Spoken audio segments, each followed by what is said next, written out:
Hello friends, வணக்கங்க. நான் ரதியா சமையல்லேருந்து சாந்தி பேசுகிறேன். எப்படி இருக்கீங்க? நல்லா இருக்கீங்களா? இன்றைக்கி நான் பருப்பு கூட்டு தான் செய்ய போகிறேன். நான் எப்படி செய்கிறேன்னு உங்களுக்கு செஞ்சு காமிக்கிறேன். ஃபஸ்ட் டைம் வீடியோ பார்க்குறவங்களா இருந்தால் சப்ஸ்கிரைப் பண்ணிக்க.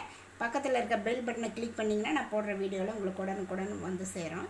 வாங்க வீடியோக்குள்ளே போகலாம். நான் பாசி பருப்பு ஒரு அரை கப் எடுத்து வறுத்து தண்ணியில் அலசி வச்சுருக்கேன்.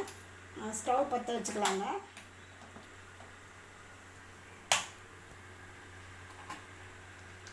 ஆயில் கொஞ்சம் விட்டுக்கலாம்.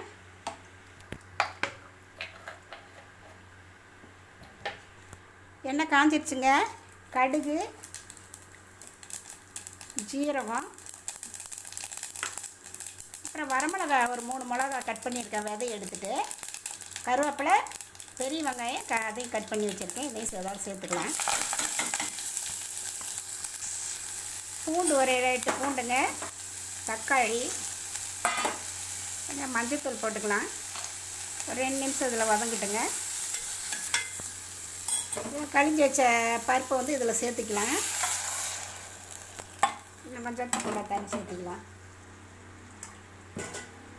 இது உங்களுக்கு வேலைக்கு போகிறவங்களாம் இது மாதிரி சீக்கிரமாக செஞ்சிடலாம். ஒரு 10 நிமிஷம் 5 நிமிஷம் எல்லாத்தையும் தாளித்து ஒரு 2 விசில் விட்டாவே உங்களுக்கு பருப்பு ரெடி ஆயிரும்.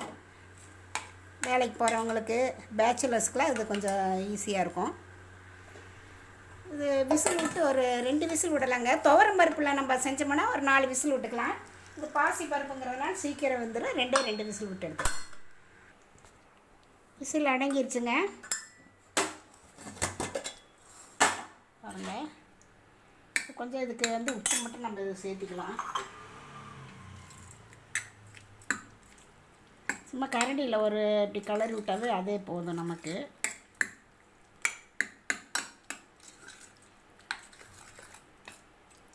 அவ்வளோதாங்க.